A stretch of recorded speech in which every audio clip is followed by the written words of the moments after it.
राधे राधे, जय श्री कृष्णा। मैं हूँ निशा और मैं एक छोटे से शहर की रहने वाली मामूली सी लड़की हूँ। मेरे परिवार में काफ़ी सारे लोग थे, लेकिन कोई भी ऐसा नहीं था जिसने मुझे कभी प्यार भरी नज़र से देखा था। मेरे परिवार में सिर्फ एक मेरी माँ ही थी जो मुझसे बहुत प्यार किया करती थी, जबकि मेरे पिता उन्होंने तो कभी मुझे प्यार से देखा तक नहीं था। मैं अपने माता पिता की इकलौती औलाद थी। मेरी माँ मुझे बहुत प्यार करती थी। दुनिया में एक माँ ही है जो अपनी औलाद की खातिर क्या कुछ नहीं करती। मेरी माँ ने भी अपनी जिंदगी में बहुत सारे दुख सहे थे। मेरी माँ ज़्यादा पढ़ी लिखी भी नहीं थी, बस घर के काम काज जानती थी। मेरी माँ की शादी से पहले मेरे पिताजी एक मामूली से स्कूल टीचर थे, जहाँ पर उनको सैलरी भी कम मिला करती थी, जबकि वह सरकारी स्कूल में पढ़ाते थे। लेकिन उस नौकरी से उनको कभी तरक्की नहीं मिल पाई थी और ना ही घर के खर्चे पूरे होते थे। हम एक छोटे से कच्चे मकान में रहते थे, जहाँ की बदबूदार गलियाँ और आस पड़ोस के सीधे साधे लोग। इधर मैंने भी अपनी जिंदगी में बहुत सारी परेशानियां झेली थी और हमेशा ही बेइज्जती सही थी। मेरे परिवार में मेरे माता पिता के अलावा मेरे चाचा चाची और मेरे दादा दादी भी रहते थे। मेरे चाचा के पास एक बेटा था जो उम्र में मुझसे छोटा था। इसी वजह से मेरे दादा दादी भी मुझे पसंद नहीं करते थे, क्योंकि वह लड़का था और अपने बाप का सहारा बनता। इसलिए मुझे ताने सुनने को मिलते थे, करमजली, मनहूस वगैरह वगैरह। मेरी माँ बहुत मासूम औरत थी। कभी उन्होंने अपने हक के लिए लड़ाई नहीं लड़ी, अपने इंसाफ के लिए लड़ती। उनको पता था कि अगर वह कुछ कहेंगी तो उनको इस घर से बाहर निकाल दिया जाएगा। आखिर वह इस दुनिया में कहाँ जाती। उनके अपने माता पिता भी नहीं थे, वह भी इस दुनिया को छोड़कर जा चुके थे। वह घर में रह रहकर बहुत ज्यादा डरपोक हो गई थी। मेरी माँ को हमेशा मेरी दादी कामचोर मनहूस कहकर पुकारती थी, जबकि मेरी चाची उनके पास बेटा था, इस वजह से उनकी घर में इज्जत बनी हुई थी। मेरी माँ को ऐसा लगता था जैसे वह अपने अंदर की पहचान को खो चुकी हैं। वह अपने आप को लोगों से कम समझती थी और इसी सोच को उन्होंने अपने दिमाग में बैठा लिया था। इसलिए वह लोगों का सामना करने से घबराती थी और हमेशा खामोश रहती थी। उनकी इसी बात का फायदा उठाया जाता था। उनके ससुराल वाले उन पर बेतहाशा जुल्म करते थे। बचपन से ही मैंने अपने घर का माहौल ऐसा देखा था। मेरे पिता भी बहुत पढ़े लिखे थे, लेकिन मेरी माँ के साथ सलूक उन्होंने हमेशा जहीलों वाला ही किया था। मेरे पिता को अपनी शादी से पहले कभी तरक्की नहीं मिली थी और स्कूल टीचर की नौकरी करने के अलावा और कोई नौकरी करने की उनमें हिम्मत भी नहीं थी। मेरी माँ जब मेरे पिता से शादी हुई थी तो वह अपने आप को बहुत खुशकिस्मत समझती थी। शादी होते ही मेरे पिता को दूसरे बड़े स्कूल में नौकरी मिल गई और वहाँ पर उनकी सैलरी भी ज़्यादा थी, जहाँ उन्हें अच्छी पोस्ट पर रखा गया था। मेरी माँ के घर में कदम पड़ते ही शादी के बाद मेरे पिता की तरक्की होती चली गई। मेरे पिता ने यह क्रेडिट मेरी माँ को न देते हुए अपने ही खाते में डाल लिया था। उनको ऐसा लगता था कि उनकी कामयाबी की वजह से उनको नौकरी मिली है। लेकिन मेरी माँ एक संस्कारी औरत थी और उनके ससुराल वाले जैसे उनको चला दिया करते थे, वह वैसे ही चल जाती थी।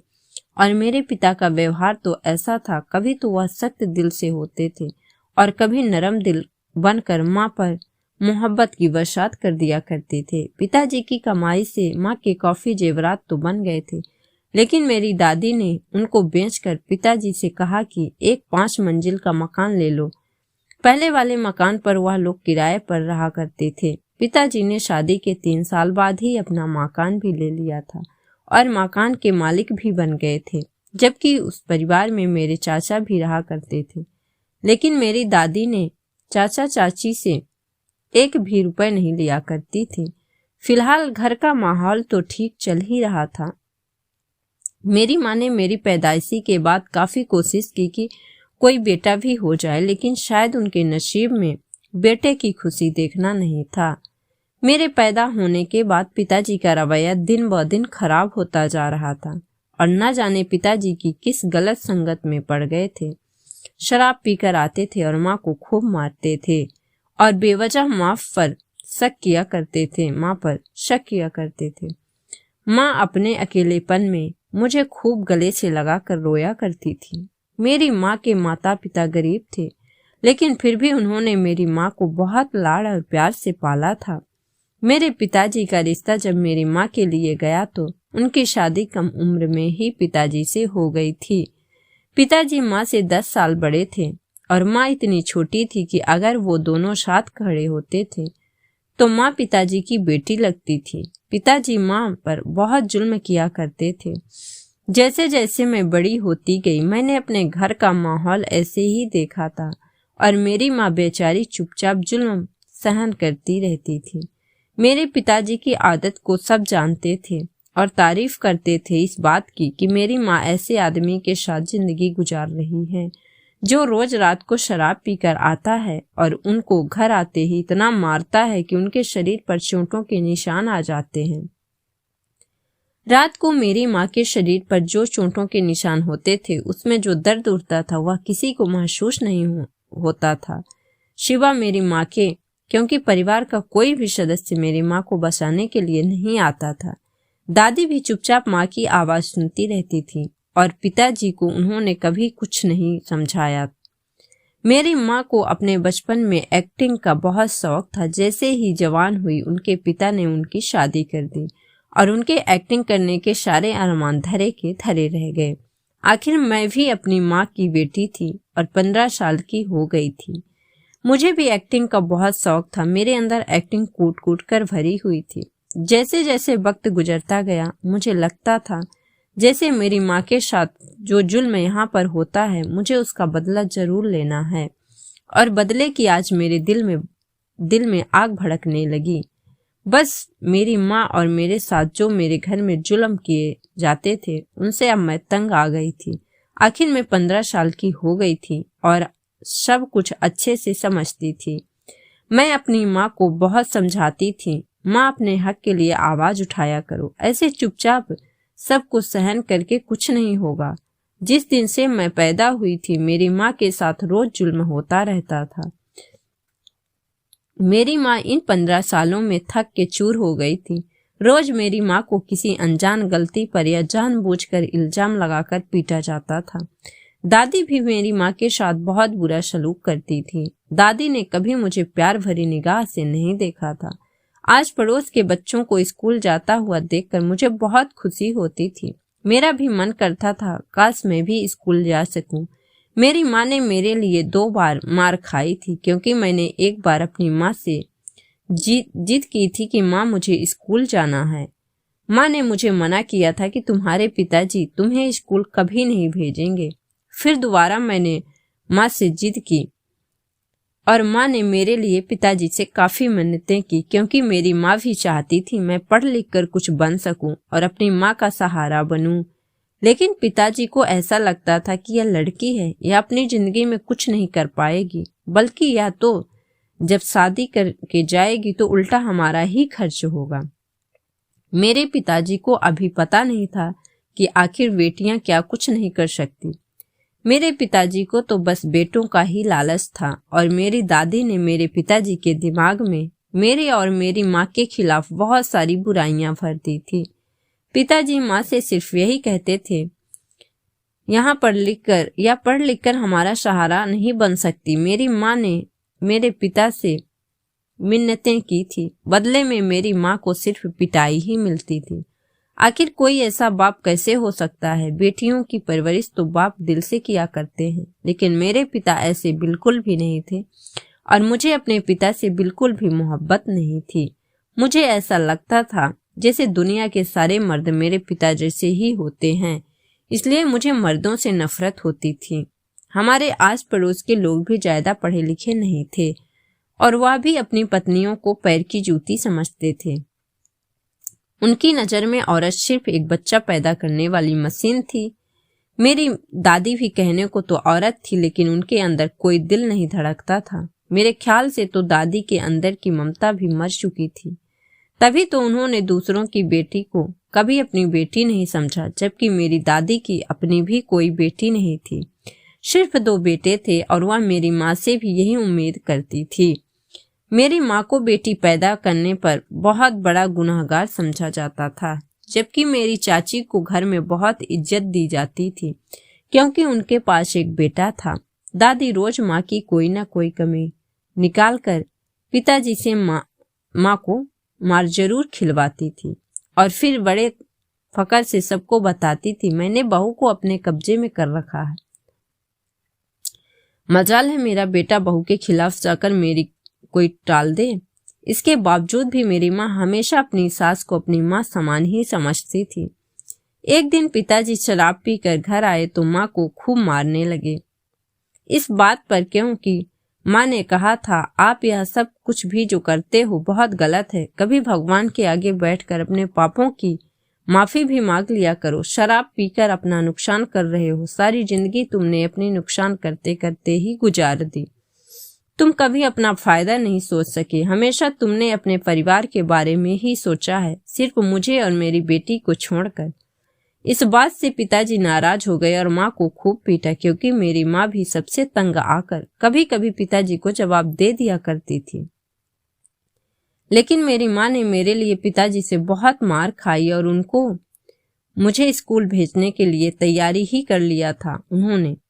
फिर मैं सरकारी स्कूल में पढ़ने के लिए जाती रही, क्योंकि यह सब कुछ मेरी माँ की वजह से ही हो पाया था। मुझे पढ़ने का शौक था और मेरी माँ भी यही चाहती थी मैं पढ़ लिख कर कुछ बन सकूं। मुझे अपने पिताजी बिल्कुल भी अच्छे नहीं लगते थे, क्योंकि वह मेरी माँ पर हाथ उठाते थे और उन्हें गालियां देते थे और दादी के कहने पर उन्हें खाना भी नहीं देते थे, जिसकी वजह से मुझे वो अच्छे इंसान नहीं लगते थे। मर्द वह होता है जो औरत की हिफाजत करता है, जिसके साये में औरत खुशी से जिए। लेकिन मेरे पिता तो किसी हैवान से कम नहीं थे। मेरी माँ इतनी अच्छी थी कि जब भी मैं अपने पिता को बुरा कहती थी तो मेरी माँ मुझे यही समझाती थी, तुम्हारे पिताजी बहुत अच्छे हैं, उन्होंने कभी मेरे दिल में नफरत नहीं भरने दी पिताजी के खिलाफ। लेकिन फिर भी मुझे अपने पिता पसंद नहीं थे, क्योंकि मैं समझदार थी और सब कुछ जानती थी। फिर भी मुझे कभी अपने पिता की कोई चाह नहीं थी कि मुझे कभी उनका प्यार क्यों नहीं मिला। मैं रोज सुबह उठती थी, घर में एक नया तमाशा लगा हुआ होता था और आंख खुलते ही देखती थी कि माँ आंसू बहा रही है और माँ को माँ बहन की गालियां मिल रही हैं। माँ तो बस चुपचाप यह सब कुछ बर्दाश्त करती रहती थी। मेरी माँ इतनी हिम्मत वाली थी कि घर का सारा काम भी करती थी, दादी की बातें भी सुनती थी, चाची की भी बातें सुनती और पिताजी से मार भी खाती थी। फिर भी कभी मेरी माँ ने हिम्मत नहीं हारी और बस भगवान के आगे हाथ जोड़कर पिताजी की सलामती की दुआएं करती रहती थी। पिताजी तो अपने फर्ज से बेखबर थे, लेकिन माँ हमेशा उन्हें यही समझाती थी, हमारी एक बेटी भी है और उनको आपको जवान होने वाली है। लेकिन पिताजी को मेरी कोई परवाह ही नहीं थी। मेरी माँ अंदर से तो बहुत टूट चुकी थी, लेकिन बाहर से वह बहुत मजबूत बनी हुई थी। मैं अपने माता पिता की इकलौती औलाद थी, लेकिन मेरे पिता तो मुझे देखना भी पसंद नहीं करते थे। पिताजी तो मुझे अपना दुश्मन समझते थे कि बस चलता तो मुझे गला घोंट कर उनका बस चलता तो गला घोंट कर मार देते। मैं सारा दिन माँ के आसपास ही रहती थी। माँ ने मुझे थोड़े बहुत घर के काम भी सिखा दिए थे और कहती थी कि मौत का कोई भरोसा नहीं, क्या पता मैं कब तुम्हें छोड़कर इस दुनिया से चली जाऊं। मैं तो सिर्फ तुम्हारे ही खातिर जी रही हूँ, वरना कब की खुदकुशी करके इस दुनिया से जा चुकी होती। माँ की ऐसे बातें सुनकर मेरे दिल को बहुत अफसोस होता था। मैं बहुत बेसब्री से और बहुत बेबसी हो जाती थी। अपनी माँ के लिए कुछ नहीं कर सकती थी। मेरा बहुत दिल लगता था अपनी माँ का मासूम चेहरा देखकर। मुझे रोना आता था। माँ मुझे बहुत प्यार करती थी, प्यारी बिटिया कहकर बुलाती थी, अपने सीने से लगाए रखती थी। इस घर में एक मेरी माँ ही तो थी जो मुझसे प्यार करती थी, बाकी सब तो सिर्फ नफरत ही किया करते थे। पिताजी और दादी ने तो कभी मुझसे प्यार से बात तक नहीं की थी। ऐसा नहीं था कि मैं बदसूरत थी, मैं बहुत खूबसूरत थी। मेरी माँ भी बहुत खूबसूरत थी और लोग कहते थे कि मैं अपनी माँ पर गई हूँ। मेरी माँ तो कम उम्र की थी, लेकिन उनकी परेशानियों ने उन्हें ज्यादा उम्र का कर दिया था। कभी तो मेरी माँ का हाथ जल जाता था, फिर पैर में चोट लग जाती थी, क्योंकि मेरी दादी भी मेरी माँ के साथ बहुत जुल्म करती थी। कभी शरीर के किसी हिस्से पर नीला पड़ा हुआ होता था। मैं पूछती थी, माँ यह क्या हुआ है? तुम मुझे बताती ही नहीं थी और बात को टाल दिया करती थी। और मेरी माँ धीरे धीरे बीमार होने लगी थी। 15 साल हो गए थे मेरी माँ को मार खाते हुए, क्योंकि अब उनका शरीर भी थकने लगा था। आखिर कोई इंसान कब तक इतना जुल्म बर्दाश्त कर सकता है? माँ की हड्डियां भी जवाब देने लगी थी। मेरी माँ मुझे कहती थी, मुझे ऐसा लगता है मेरी जिंदगी बहुत कम है। मेरी प्यारी बेटी निशा, भगवान तुम्हें बहुत अच्छा हम सफर दे। कोई भी मेरे पिताजी को अच्छा इंसान नहीं कहता था। लोग कहते थे कि यह आदमी सारी रात आवारा गर्दी करता रहता है, अपने आवारा दोस्तों के साथ मिलकर शराब पीता है और लड़कियों पर भी गंदी निगाह डालता है। मेरी माँ को जब यह बातें पता चलती थी तो मेरी माँ को बहुत फिक्र होती थी। माँ पिताजी को समझाती थी, आपके आगे भी बेटी है, दूसरों की बेटियों को भी अपनी बेटी समझा करो। बस रोती रहती थी। माँ अगर पिताजी को कुछ समझाती भी थी, पिताजी बदले में उन पर हाथ ही उठाते थे। घर में जितना भी पैसा जमा था और जितनी भी उनकी कमाई होती थी, वह सब शराब पर लुटा दिया करते थे। माँ के गहने भी वह चोरी कर करके ले जाते। अब मैं और भी ज्यादा परेशान रहने लगी थी, क्योंकि मैं जवान हो रही थी और माँ को मेरी शादी की फिक्र लगी रहती थी। माँ चाहती थी कि उनकी यह गहने या मुझे मेरी शादी कर देगी गहने बेचकर। वह गहने माँ ने बहुत छुपा कर रखे थे ताकि दादी को ना पता चले, और अगर दादी को पता चल जाता तो वह वक्त से पहले ही उनसे ले लेती। एक दिन माँ बहुत बीमार हो गई। डॉक्टर ने पिताजी को कुछ दवाइयाँ लाने को कहा था। पिताजी के पास पैसे नहीं थे, वह दवाइयाँ लेकर नहीं आए और मेरी माँ इस दुनिया को छोड़कर चली गई। मेरी माँ को इलाज की सख्त जरूरत थी। अगर वक्त पर मेरी माँ का इलाज मिल जाता तो माँ शायद कुछ और दिन जी सकती थी। उन दिनों में हाई स्कूल में पढ़ रही थी। माँ के जाने के बाद मुझे बहुत अकेलापन महसूस होता था। बस मैं अपनी माँ के जाने का गम मनाती रहती थी। माँ के मरने के बाद भी पिताजी को कोई अफसोस नहीं हुआ था। उनकी जिंदगी भर की साथी बिछड़ गई थी, तभी उनके चेहरे पर परेशानी की एक लकीर भी नहीं थी। लेकिन मैं भी किसी इंसान से उम्मीद लगा रही थी जिसने सारी उम्र मेरी माँ को इतनी तकलीफ दी थी कि आखिर एक दिन वह अपनी जान से हाथ ही धो बैठी और बस ये सब कुछ देखती रही। मुझे पता था अब मेरी पढ़ाई भी छुड़वा दी जाएगी और जो जुल्म माँ के साथ होते हैं अब वह मेरे साथ होंगे, क्योंकि मुझसे तो साल सब पहले ही नफरत करते थे। मेरे पास अब अपना कोई सहारा नहीं था। मेरी माँ भी मुझे छोड़कर चली गई थी, जिसके साये में मैं अपने आप को छुपा लिया करती थी। अब मैं कहाँ जाऊं, किससे अपनी परेशानी शेयर करूं, मुझे कुछ समझ नहीं आता था। मेरी आंखों के सामने तो जैसा अंधेरा छा गया था। बस मैं यही सोचती रहती थी, मेरी माँ ने यह क्यों नहीं समझा कि वह इस दुनिया से चली जाएगी तो मुझे कौन संभालेगा। यही सोचते सोचते मुझे रातों को नींद नहीं आती थी। मुझे अपनी माँ के साथ सोने की आदत थी। इतनी बड़ी होने के बाद भी मैं अपनी माँ को चिपट कर ही सोती थी और अपनी माँ की खुशबू की आदत थी। अपनी माँ के आंचल को पकड़कर सोने की आदत थी। बस यही सोचती थी, अब मैं कैसे अपनी माँ के बिना जिंदगी गुजारूंगी। मैं अलमारी खोली और अपनी माँ के कपड़े निकाले, उनसे चिपट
माँ तो मोहब्बत का दूसरा नाम होती है।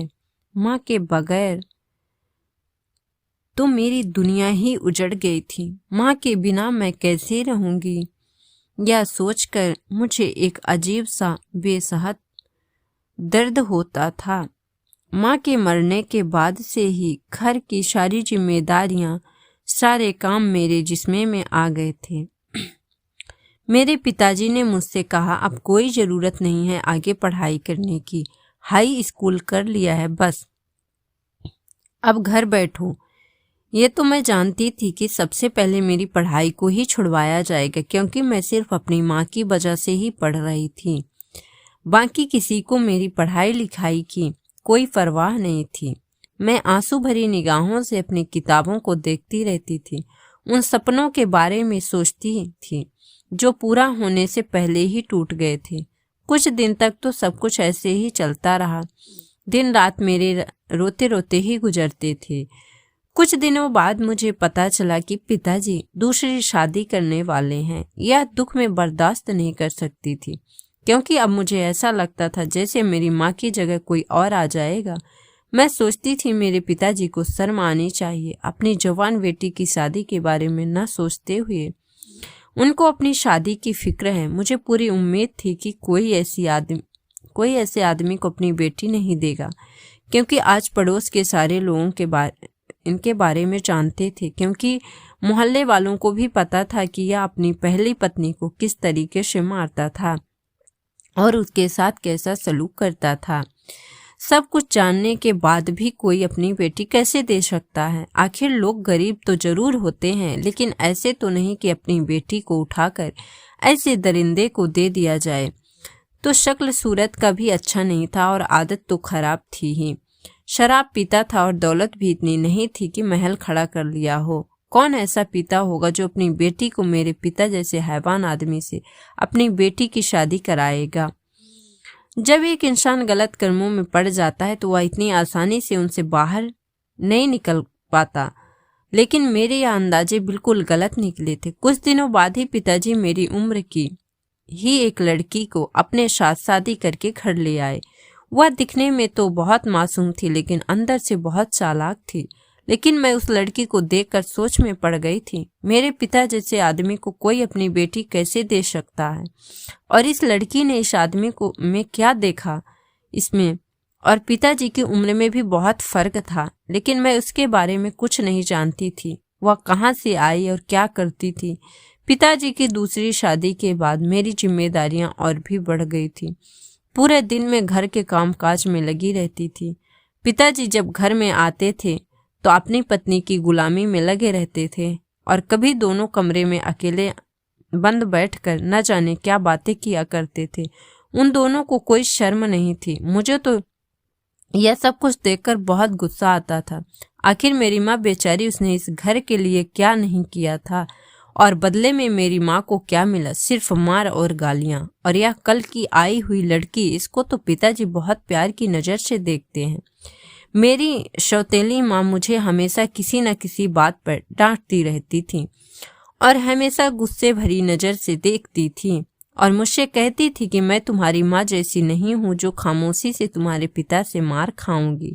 मैं तो तुम्हारे पिता को उनके औकात में रखूंगी। वह लड़की बहुत चालाक थी। उसकी नज़र हमारे मकान पर रहती थी।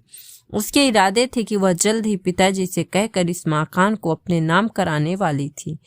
और पिताजी, उन्होंने तो कभी मेरी फिक्र भी नहीं की थी और अब तो वह बिल्कुल ही मेरी तरफ से बेखबर हो गए थे। यह कहूँ कि उन्हें तो पता ही नहीं था कि उनकी कोई औलाद भी है। वह औरत तो घर में जाकर खूब आराम उठा रही थी, जबकि मेरी माँ तो हर चीज के लिए तरसी थी। पिताजी उस औरत के लिए न जाने क्या क्या लेकर आते थे। यह सब कुछ देखकर मेरा दिल खून के आंसू रोता था। मैं रो रो कर बस भगवान से यही सवाल किया करती थी कि आखिर मेरी माँ के लिए यह आराम क्यों नहीं था? यह सब कुछ तो पिताजी इस औरत के लिए कर रहे हैं, वह मेरी माँ के लिए क्यों नहीं था? और मेरी सौतेली माँ, उसका जो दिल चाहता था वह घर में वैसे ही किया करती थी। मेरे साथ तो उसका बर्ताव बहुत ही बुरा रहता था। कभी कभी तो मुझे खाना दे दिया करती थी, वरना मैं तो भूखी ही सोया करती थी। मुझसे इतना काम करवाती थी कि मैं थक के चूर हो जाती थी, क्योंकि उसने मुझे मुफ्त की नौकरानी समझ रखा था। वह मेरी ही उम्र की थी। मैं चाहती तो उसका मुकाबला कर सकती थी, लेकिन ना जाने मुझे भी क्या हो गया था। मैं भी माँ की तरह सारा दिन गुमसुम सी रहती थी और जो मेरे साथ होता था बस बर्दाश्त करती रहती थी और अपनी माँ की यादों से भी अभी नहीं निकल पाई थी। मेरी जिंदगी ऐसी ही चल रही थी। कभी कभी मुझे भी ख्वाहिश होती थी कि मैं भी आत्महत्या करके अपनी जान ले लूं। मुझे सुकून की बहुत ज़रूरत थी, जो कि इस घर में मुझे नसीब नहीं हुआ था। मैं सोचती थी अच्छा हुआ मेरी माँ इस दुनिया से चली गई, क्योंकि यहाँ रहकर भी उनकी ज़िंदगी पिताजी ने नर्क बना दी थी। कुछ दिनों बाद ही मेरी हाई स्कूल का रिजल्ट भी आ गया था और मैं बहुत अच्छे नंबरों से पास हुई थी। मैं अपने रिजल्ट को देखकर रोने लगी और सोचने लगी कि मेरी माँ जिंदा होती तो कितना खुश होती। फिर मुझे पता चला कि स्कूल की तरफ से मुझे स्कॉलरशिप भी मिली है। किसी भी तरह से मैं यह पैसे अपने घर वालों को नहीं देना चाहती थी, इसलिए मैंने मोबाइल ले लिया। वैसे भी एंड्रॉयड फ़ोन आजकल हर किसी के पास होता है और सभी को आजकल मोबाइल की ज़रूरत है। मैंने तो इस मोबाइल को अपना दिल बहलाने के लिए लिया था। सारी रात सोशल साइट चलाती रहती थी और दूसरे लोगों की प्रोफाइल चेक करती रहती थी, देखती रहती थी और सोचती रहती थी इन लोगों की ज़िंदगी मुझसे कितनी अच्छी है, और रील्स देखा करती थी। रील्स देखकर मुझे ऐसा लगता था कि यह लोग कितने अच्छे अच्छे कपड़े पहनते हैं, डांस करते हैं, कितने प्यारे लगते हैं, लोग इन्हें कितना पसंद करते हैं। मेरे दिल में ख्वाहिश होती थी कि मैं भी रील्स बनाऊं और सोशल साइट पर अपलोड करूं और मैं भी रातों रात मशहूर हो जाऊं और इस छोटे से घर को छोड़कर किसी बड़े घर में चली जाऊं, पलट कर कभी इस घर में वापस ना आऊं। लेकिन मैं सिर्फ ऐसे सपने ही देख सकती थी। हकीकत में ये सब कुछ करने के लिए बहुत हिम्मत चाहिए थी। सारा दिन मैं घर के कामों में लगी रहती थी और पूरी रात मोबाइल चलाती थी, जिसकी वजह से मेरी नींद पूरी नहीं हो पाती थी और सारा दिन मुझे नींद के झोंके आते रहते थे। घर का काम खत्म करने के बाद जैसे ही मुझे नींद आने लगती थी तो अपने कमरे में जाते ही बिस्तर पर लेट के मोबाइल हाथ में ले लिया करती थी। मेरे दिमाग पर यह सारी चीज सवार हो चुकी थी। मैं इन चीज़ों की आदी हो गई थी। मैं भी मोबाइल में उन लड़कियों को देख देख कर तैयार होती थी, मेकअप करती थी और उनकी ही तरह खुद को बनाने की कोशिश करने लगी थी। मेरी सौतेली माँ मुझे ताने दिया करती थी कि तुझ पर लग गए हैं, जब तेरी 10वीं का रिजल्ट आया है, जब से तू ज़्यादा ही उछलने लगी है। मेरी सौतेली माँ मेरी खूबसूरती से बहुत जलती थी। पिताजी से शादी करने के बाद उसकी खूबसूरती बढ़ने की बजाय और कम होती जा रही थी। अब तो वह शादीशुदा औरत लगने लगी थी।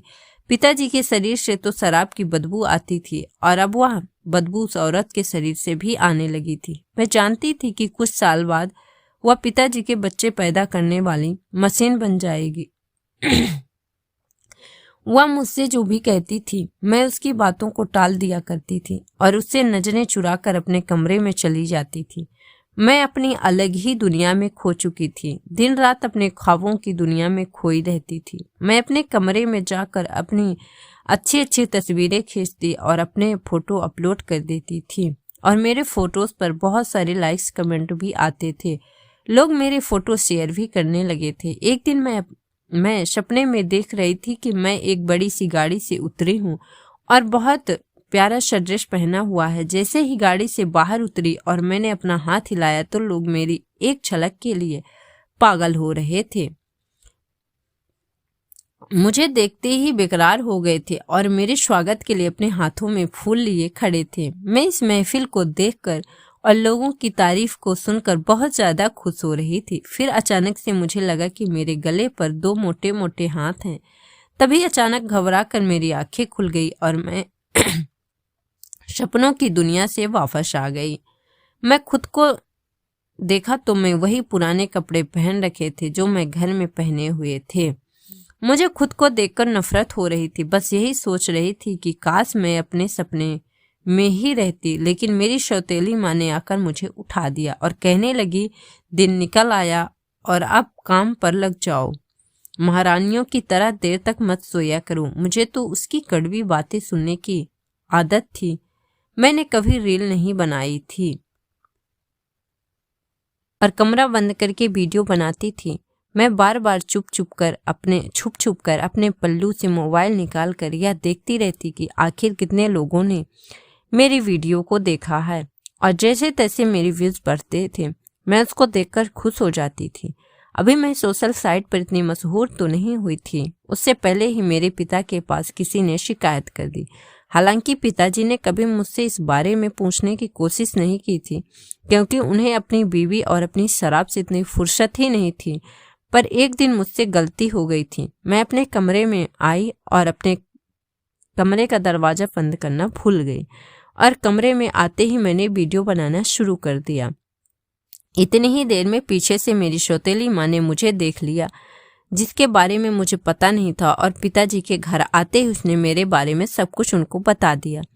उसने पिताजी को बताया कि तुम्हारी बेटी की बहुत पैर निकल आए हैं, जरूर इसका कोई ना कोई आशिक भी होगा। शक्ल से तो बहुत मासूम लगती है, लेकिन हाय बिल्कुल भी नहीं। इसलिए मैं चाहती हूँ कि इसकी जल्द से जल्द शादी कर दी जाए। और पिताजी से कहने लगी कि तुम मेरी बात नहीं मानते हो। किसी दिन ये लड़की हमें बहुत बड़ा धोखा दे जाएगी, और अब तो मैं इसे रंगे हाथों भी पकड़ चुकी हूँ। तुम्हारी बेटी के पास मोबाइल है और यह वीडियो बनाकर सोशल साइट पर डालती है। यह तुम्हारी इज्जत की धज्जियां उड़ा देगी। उसने मेरे पिताजी को मेरे खिलाफ खूब भड़का दिया था। उसके भड़काऊ में आकर मेरे पिताजी कहने लगे, मुझे मोबाइल दो। जैसे ही पिताजी ने मुझसे मोबाइल मांगा, मैं उनकी बात सुनकर बहुत डर गई थी। पिताजी को गुस्से में देखकर मैंने फौरन ही मोबाइल निकाल कर दे दिया। जैसे ही मैंने उनके हाथ में मोबाइल दिया, उन्होंने मेरी तरफ गुस्से से देखा और मोबाइल को जोर से जमीन पर जोर से पटक दिया। मोबाइल के 2 टुकड़े हो गए थे। पिताजी ने मुझे मारने लगे और कहने लगे कि हमें यह क्या सिखा दिया, इसलिए मैं तुझे घर से बाहर निकालना चाहता था। मैं भी स्कूल से जाता हूँ पढ़ने। आज की जवान लड़कियां क्या गुल खिला रही हैं, मैं स्कूल में देखता हूँ। इसी वजह से मैं तेरी माँ को मना किया करता था, इसको पढ़ने मत भेज। लेकिन ना तो तेरी माँ मानी और ना ही तू तो हमारी इज्जत को मिट्टी में मिलाने चली है। मैंने पिताजी से कहा, मैंने कोई जुर्म नहीं किया है और मैंने आपको कोई जवाब नहीं देना चाहती। आखिर आप मुझसे किस हक से ये सवाल कर रहे हैं? कभी आपने मुझे अपनी बेटी समझा है? गुस्से में आकर मेरे पिताजी ने मुझे इतना मारा कि मेरे शरीर पर कोई ऐसा हिस्सा नहीं था जिस पर चोट के निशान ना आए हों।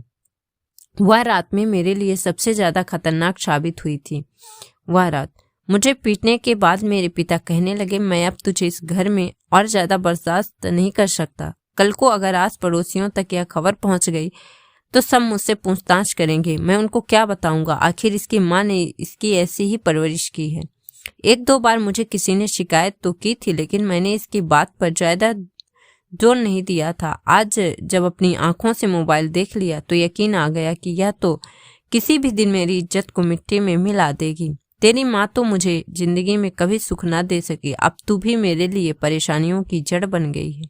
पिताजी की यह सारी बातें सुनकर मैं उनसे माफी मांगने लगी। मेरा दिल तो बहुत दुख रहा था।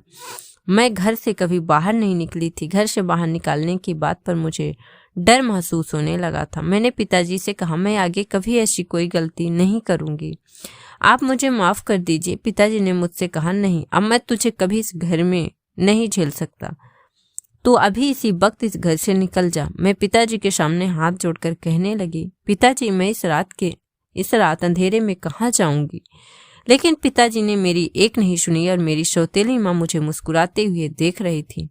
मैंने उसकी तरफ देखते, तुम आज मेरी हालत पर हंस रही हो, कल को तुम्हारे ऊपर भी यही वक्त जरूर आएगा। पिताजी ने मुझे जबरदस्ती घर से बाहर निकाल दिया और घर के सारे सदस्य मुझे खड़े हुए देख रहे थे। किसी ने मुझे रोकने की कोशिश नहीं की। मैं खाली हाथ घर से निकली थी। मेरे पास कुछ भी नहीं था। मैं कहाँ जाती? मैं तो ज्यादा पढ़ी लिखी भी नहीं थी, सिर्फ 10वीं पास थी। मुझे कोई नौकरी नहीं दे सकता था। अंधेरी रात में घर से बाहर तो निकल गई थी। मुझे रात के अंधेरे से बहुत डर लग रहा था। अकेली सड़कों पर घूम रही थी। मैं बहुत खूबसूरत थी। मुझे यह डर था कि अगर मुझे कोई अकेला देखकर मौके का फायदा उठाना चाहेगा तो मेरी इज्जत खराब कर देगा। इस वजह से मैंने मुंह पर काली स्याही लगा ली। एक किनारे पर बैठ गई ताकि लोगों को लगे कि मैं पागल हूँ, और चलते चलते न जाने मैं कहाँ पहुँच गई थी, जिस जगह को मैं जानती भी नहीं थी, क्योंकि मैं सिर्फ अपने घर से स्कूल जाने के लिए ही निकलती थी और स्कूल से सीधे घर आती थी। मुझे तो रास्ते भी याद नहीं थे। फिर मुझे एक मंदिर दिखाई दिया। मैं उस मंदिर की सीढ़ियों पर बैठकर भीख मांगने लगी। कभी कभार कोई खाना भी दे दिया करता था, जिससे मेरी भूख मिट जाती थी। मैं खुद को बहुत लाचार महसूस कर रही थी। मैं ऐसी जिंदगी नहीं गुजारना चाहती थी, क्योंकि मैं इस लायक ही नहीं थी। अपने परिवार के होते हुए भी मैं अनाथ थी। लोगों के आगे भीख मांगने के लिए मेरे जमीर गवारा नहीं करता था। मैं नहीं चाहती थी मैं लोगों के आगे हाथ फैलाऊं। मैं खुद कमाकर खाना चाहती थी, लेकिन बस यही सोचती रहती थी कि मुझे नौकरी कोई कैसे देगा। यह सोचकर मैं खामोश हो जाती थी। भगवान के आगे गिड़गिड़ा कर प्रार्थना करती थी, काश मुझे कोई सफल रास्ता मिल पाता। काश मेरे पास पैसे होते तो मैं यूं दर बदर की ठोकरें ना खा रही होती।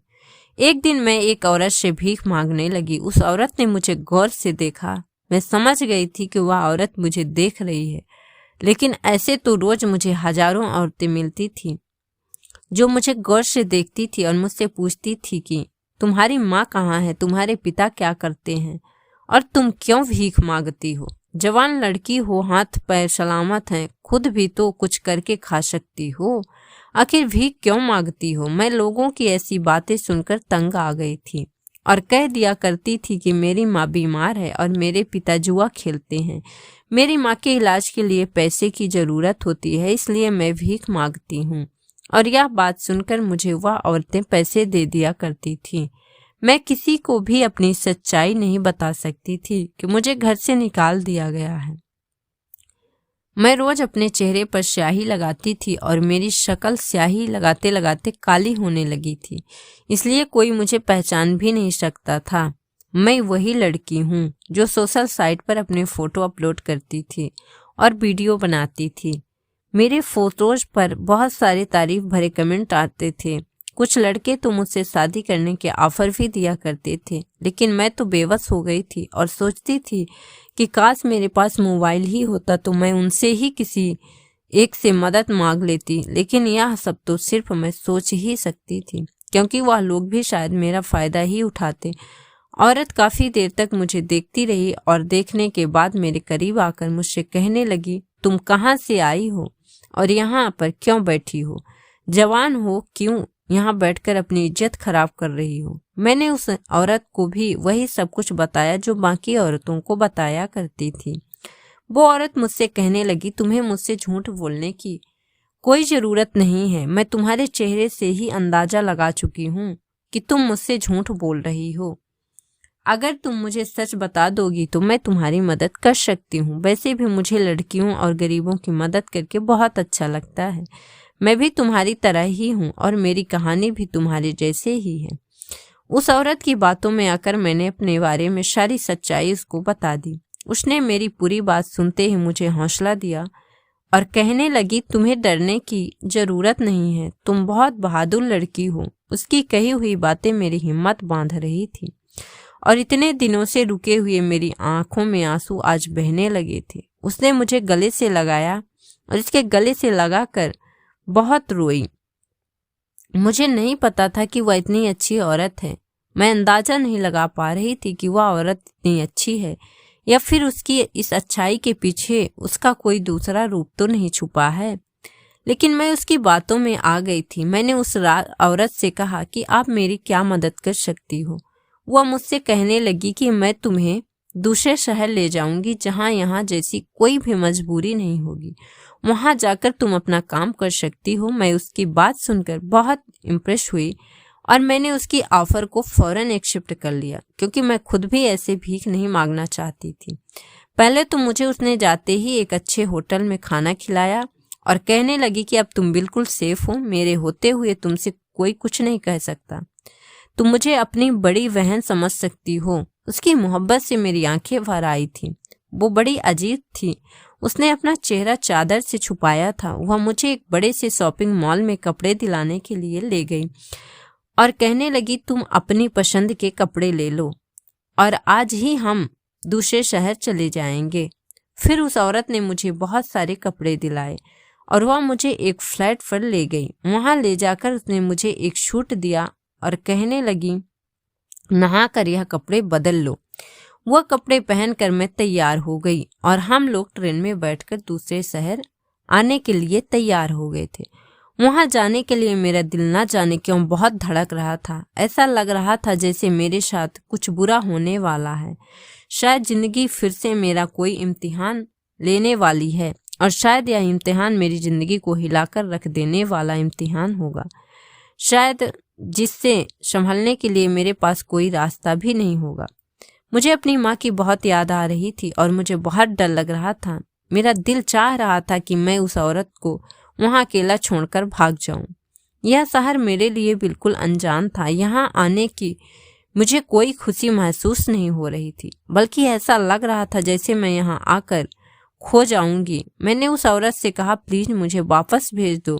उसने मुझसे कहा कि अब तो हम पहुंचने वाले हैं और वैसे भी तुम शायद दूसरे शहर पहली बार जा रही हो, इसलिए तुम डर रही हो। मेरी आंखें आंसुओं से भर आई और मैं अपने हाथ से अपने आंसू पोंछने लगी। फिर मैं भी यही सोचने लगी कि मैं कुछ ज्यादा ही डर रही हूँ।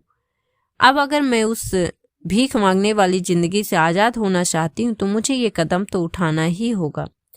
जैसे ही हमने दूसरे शहर में कदम रखा, वहां जाते ही मेरे होश उड़ गए। वहां पर औरतें छोटे छोटे कपड़े पहने हुई थी जिनसे उनका शरीर तक ठीक से नहीं ढक पा रहा था। और जैसे ही मैंने उस औरत की तरफ देखा तो उसने भी अपनी चादर को हटाया। उसका चेहरा देखते ही मैं दंग रह गई। उस औरत का आधा चेहरा जला हुआ था। उसको देखकर मैंने अपने कदम पीछे की तरफ बढ़ा दिए। वो हंसकर मेरी तरफ देखने लगी। मैंने अपने दिल में सोचा कि मैं इस औरत पर भरोसा क्यों किया, ना जाने क्या क्या मेरे दिमाग में आ रहा था। प्लीज मुझे वापस छोड़ आओ, मैं यहाँ नहीं रुक सकती। उस औरत ने मेरा हाथ पकड़ लिया और कहने लगी, अब तो तुम यहाँ पर पहुंच चुकी हो, अब तुम यहाँ से कहीं नहीं जा सकती। मैंने वहां से भागने की बहुत कोशिश की लेकिन भाग नहीं सकी। वह औरत मुझे बार बार रोक रही थी और कहने लगी, ऐसी ही तुझ पर खर्चा करके तुझे यहाँ लेकर नहीं आई हूँ, तुझसे तेरी कीमत भी तो वसूल करनी है। तेरी जैसी जवान खूबसूरत लड़कियां तो हमारे लिए फायदेमंद साबित होती हैं। तुझे नहीं पता, तेरी खूबसूरती हमें रातों रात अमीर बना सकती है। मैं उस औरत की बात समझ गई थी। आखिर वह क्या कहना चाहती है। मुझे मालूम हो गया था अब किस काले धंधे का शिकार होने वाली हूँ। मैं उस औरत के आगे बहुत रो रही थी, गिड़गिड़ा रही थी, लेकिन उस औरत ने मेरी एक नहीं सुनी।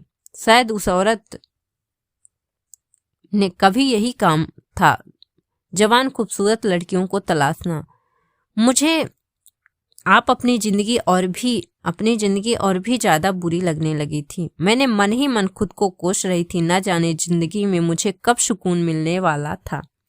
एक तरफ से ठोकर खाकर निकल आई तो दूसरे तरफ भी मुझे ठोकर ही मिलेगी, यह सोच सोचकर मेरी हालत बुरी होती जा रही थी।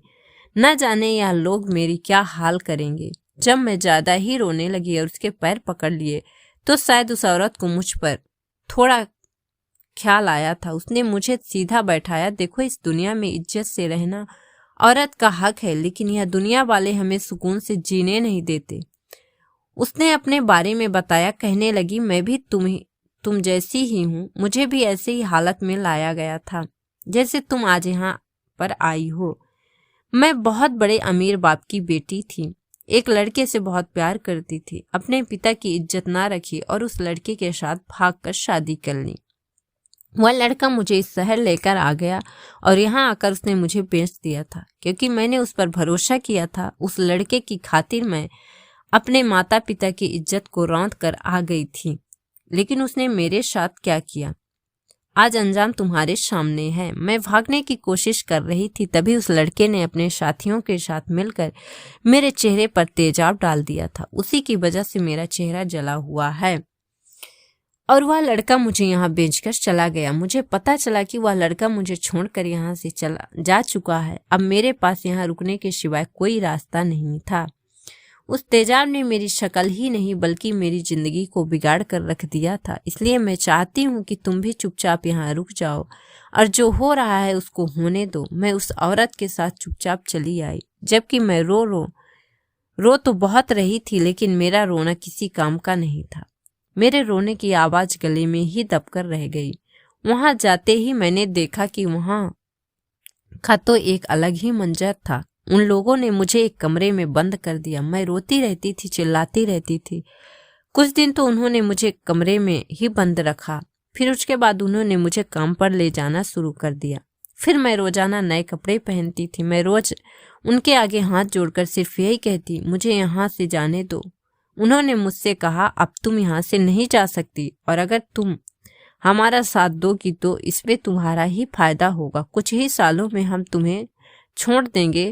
तुम्हें नहीं पता तुम अपनी इस खूबसूरती की वजह से कितना पैसा कमा सकती हो, लेकिन हाँ, अगर तुमने होशियारी दिखाने की कोशिश की तो तुम खुद से नजरें मिलाने के काबिल नहीं रहोगी। जो औरत मेरा ठेका लेती थी वह औरत वहां की बस कहलाई जाती थी। लड़कियां खरीदना और बेचना उसका पेशा था। रोज एक बड़ी गाड़ी आती थी जिसमें बैठकर चली जाती थी और वह गाड़ी वापस मुझे छोड़कर भी जाती थी। दिन आराम में और रातें काम में गुजर जाती थी। जब से इस कोठी पर आई थी मेरी जिंदगी बेरंग सी हो गई थी। यहाँ आकर मुझे बहुत घुटन सी महसूस होती थी। मैंने यहाँ से भागने की बहुत कोशिश की, लेकिन यहाँ से भागना मेरे बस की बात नहीं थी। जब भी मैं भागने की कोशिश किया करती थी, यह लोग जैसे तैसे मुझे पकड़ लिया करते थे। रोज मेरे शरीर पर कई दाग लगते थे। रोज मैं किसी नए आदमी के बिस्तर की रौनक बनती थी। फिर ही कुछ ही दिनों बाद वहां की जानी मानी हस्ती बन गई। अब मैंने यह सब कुछ स्वीकार कर लिया था। रोज मैं एक नए अमीर आदमी के साथ रात गुजारा करती थी। कोई बिजनेसमैन होता था, कोई वकील, कोई पुलिस वाला तो कोई सुनार। हर एक से मेरे अच्छे संबंध बन गए थे। रोज मेरे शरीर पर एक नए आदमी की मोहर लगाई जाती थी। अब काम करते करते मुझे वहां 12 साल हो गए थे। अब जब मैं उन लोगों के काम ही नहीं कर रही होती तो उन लोगों ने मुझे आजाद कर दिया। उन लोगों के काम की नहीं रही तो मुझे उन लोगों ने आजाद कर दिया। मुझे इस आज़ादी की बहुत कदर हुई, लेकिन इसी के साथ साथ मैंने बहुत सारा पैसा भी कमा लिया था। अब मुझे वहां से निकलते हुए डर नहीं लग रहा था। मुझे पता था मेरे पास इतना पैसा है, अब मैं कहीं भी जाऊं मुझे लोगों के ताने नहीं सुनने पड़ेंगे। मैं अपने घर जाना चाहती थी। मैं बहुत खुश थी। चाहती थी कि मैं अपने पिता के सामने खड़े होकर उनको यह बताऊंगी कि हैवान आपकी तरह घरों में नहीं बाहर भी होते हैं। आपने जो उस रात मुझे घर से बाहर निकाल दिया था उसने तो मेरी जिंदगी को ही बदल कर रख दिया। मेरी माँ तो मेरी शादी के सपने सजाया करती थी, यहाँ तक कि मेरी माँ के लिए अपने गहने तक संभाल कर रखती थी। लेकिन उन्होंने क्या किया? उन्होंने तो गहने जैसे बेटी को ही घर से धक्के मारकर निकाल दिया था। अब मुझे भीड़ भाड़, रौनक, चमक धमक, इन सब चीज़ों से नफरत सी होने लगी थी। महंगे महंगे कपड़े, सजना संवरना, यह सब कुछ मुझे कंफर्टेबल महसूस करता था। मैं ईश्वर से रो रो कर अपने पापों की माफ़ी मांगती थी, क्योंकि मैं उस औरत की बातों में आकर भटक चुकी थी। आज मेरे शहर में आखिरी रात थी। शहर भर में न्यू ईयर का सेलिब्रेशन हो रहा था। चारों तरफ गाने बज रहे थे। कोई लड़की छोटे कपड़े पहनकर नाच रही थी तो कोई नशे में धुत थी। लेकिन मैं बहुत खुश थी, क्योंकि मैं अब इस नर्क से निकलने वाली थी। पूरे शहर में चारों तरफ रोशनी की ही रोशनी हो रही थी। लोग एक दूसरे को न्यू ईयर की बधाई दे रहे थे। ना जाने तारीख बदलने से क्या साल भर के सारे दुख खत्म होने वाले थे।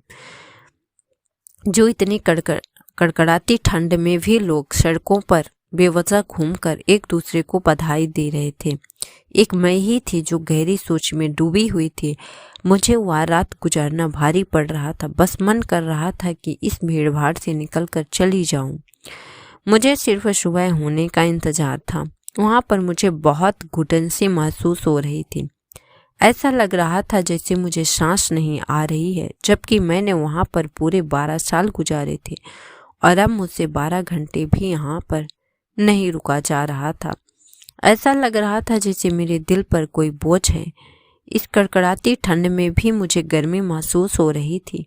भूख और थकान से शरीर चूर हो रहा था और इसी थकान की वजह से मुझे सारी रौनकें बेकार लग रही थी। मुझे बहुत तेज भूख लग रही थी, लेकिन यहाँ का खाना खाने के लिए भी अब मेरा मन नहीं कर रहा था। बस मैं किसी भी तरह से यहाँ से जाना चाहती थी। हाँ, यह बात सच है कि मेरा यहाँ पर एक एक दिन रुकना मुश्किल था, लेकिन हर दिन मेरे साथ जो होता था उसको मैं किसी तरह से यह सोचकर बर्दाश्त कर लिया करती थी कि जब मेरे पास पैसा होगा तो शायद लोग मेरी कदर जानेंगे, क्योंकि आजकल कदर सिर्फ पैसे की होती है। जिसके पास पैसा होता है। मैंने सोचा कि सारी रात पड़ी है, जाकर किसी होटल पर खाना खाती हूँ। एक तरफ फुटपाथ पर कुछ लोग गाने बजा रहे थे, कुछ उन गानों पर डांस कर रहे थे, लेकिन मुझे इन आवाज़ों से बहुत डर लग रहा था। एक इंटरेस्टेशन से फील हो रही थी। मैं तो बस अपनी ही दुनिया में खोकर चली जा रही थी। जैसे ही होटल पहुंची तो वहां पर भी यह सारा हल्ला गुल्ला था। मैंने चुपचाप खाना खाया और कोठे पर आ गई।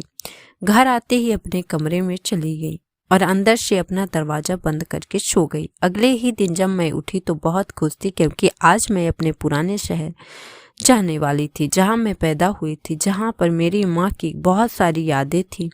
मैंने अपने सामान की पैकिंग शुरू कर दी। यहाँ पर मेरी बहुत सारी दोस्तें भी बन गई थी, जबकि उनसे भी कह दिया गया था कि वह अगर जाना चाहें तो जा सकती हैं, लेकिन वह भी किसके सहारे जाती। वह बेचारी भी सब बेसहारा थी, तो मैं भी बेसहारा थी, लेकिन मैं इस नर्क में नहीं रहना चाहती थी। मैं यहाँ सिर्फ पैसा कमाने की वजह से ही रुकी थी। अब मेरा काम हो गया था और इन लोगों ने भी मुझे छोड़ दिया, तो मैं यहाँ से खुशी खुशी जाने पर राजी हो गई। मैंने अपने दोस्तों को भी यही राय दी। हम यहाँ आए नहीं थे, हमें यहाँ पर जबरदस्ती लाया गया था, तो हमारे साथ हुआ। यह सब करना तो पाप है, लेकिन यह बात तो हम सब जानते हैं कि हमने यह सब कुछ जानबूझकर नहीं किया, हमसे करवाया गया था। अब जब हमारे पास यहाँ से भागने का मौका है तो हम और पापों में शामिल नहीं हो सकते। उन लड़कियों के दिमाग में भी मेरी बातें आने लगी थी और उन्होंने फैसला लिया कि सभी अपनी ज़िंदगी अच्छे और नए तरीके से गुजारेंगे, क्योंकि औरतों के साथ जो जुल्म होते हैं उसमें औरतें क्या, वो तो मर जाती हैं, क्या फिर गलत साबित कर दी जाती हैं। लेकिन मैं चाहती थी कि मैं गलत होकर भी अपनी ज़िंदगी दोबारा शुरुआत करूं। अब मैं अपने शहर आ गई थी। यहाँ पर आई तो अपने घर पर भी आई। जैसे ही घर में घुसी तो देखा कि कुछ बदला नहीं, सब कुछ वैसा का वैसा ही था। यह सब मेरी आंखों का वहम था, लेकिन जब घर के हालातों के बारे में पता चला तो काफ़ी कुछ बदल चुका था। पता चला कि मेरे जाते ही दादी इस दुनिया से जा चुकी है,